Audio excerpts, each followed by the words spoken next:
अहंकार से ग्रस्त व्यक्ति को शत्रु की आवश्यकता नहीं होती। उसका अहंकार ही उसका विनाश करता है।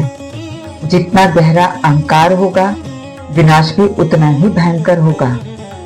नारद का नाम सुनते ही नारायण नारायण जप का स्मरण हो आता है। दिन रात भगवान विष्णु का नाम जपते हुए नारद जी को भी लगने लगा कि उनकी भक्ति से बढ़कर कोई भक्ति नहीं, ना ही कोई भक्त हो सकता है।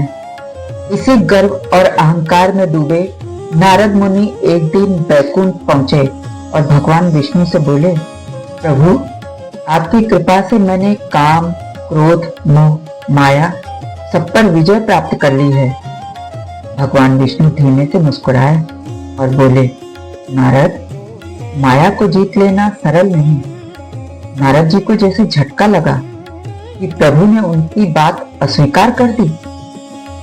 जबकि नारद मुनि के हृदय में अब सूक्ष्म अहंकार जन्म ले चुका था। नारद जी के अहंकार को विष्णु जी भाप गए। भगवान विष्णु ने अपनी माया रची। नारद जी को भगवान विष्णु ने नहीं बताया कि नारद के मोह माया की वो परीक्षा ले रहे हैं। नारद जी अपने अहंकार में चूर एक सुंदर नगर में पहुंचे। वहां एक राजकुमारी को देखते ही नारद उस पर आकर्षित हो गए। नारद राजकुमारी की सुंदरता में इतने डूब गए कि वह उसी से विवाह करने की इच्छा करने लगे। तभी राजकुमारी का स्वयंवर हुआ। नारद मुनि ने राजकुमारी को अपनी ओर आकर्षित करने के लिए भगवान विष्णु से अपने लिए सुंदर रूप मांगा। प्रभु ने तथास्तु कहा। अब नारद जी को पूरा भरोसा हो गया कि राजकुमारी उन्हें देखते ही वरमाला उनके गले में डाल देगी। नारद जी जब स्वयंवर सभा में पहुंचे तो सब उन्हें देखकर हंसने लगे। नारद जी को समझ नहीं आ रहा था कि लोग ऐसा क्यों कर रहे हैं। फिर उन्होंने देखा राजकुमारी वरमाला लेकर एक एक राजकुमारों को अस्वीकार कर उनकी ओर बढ़ रही है और वो बहुत ही आत्मविश्वास और गर्व से, जिसमें अहंकार भी था, खड़े हो गए राजकुमारी के सामने।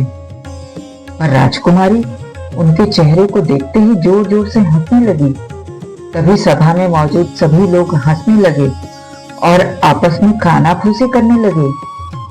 यह देख नारद जी अपमान से झल्ला गए और राजकुमारी जब उन्हें अस्वीकार कर आगे बढ़ने लगी तो नारद जी ने क्रोध में पूछा, आखिर कमी क्या है मुझ में? यह प्रश्न सुनते ही राजकुमारी सहित पूरी सभा में बैठे लोग ठहाके लगाने लगे। नारद जी क्रोध में राजकुमारी को देखे जा रहे थे। तब राजकुमारी ने कहा, मैं वानर से विवाह थोड़ी ना करूंगी। और पूरी सभा में ठहाके फिर से गूंज उठे। नारद जी दौड़े तालाब की ओर और झट से जल में अपना प्रतिबिंब देखा। वो वानर का मुख था।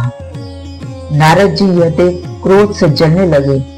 क्रोध और अपमान की पीड़ा में उन्होंने भगवान विष्णु को श्राप दे दिया, आप भी स्त्री वियोग का दुख पाएंगे।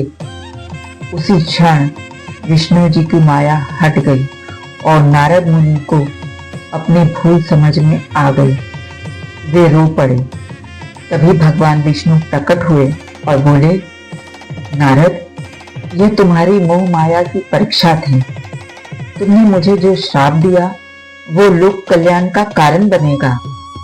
यही श्राप आगे चलकर विष्णु जी के राम अवतार लेने पर माता सीता से वियोग का कारण बना।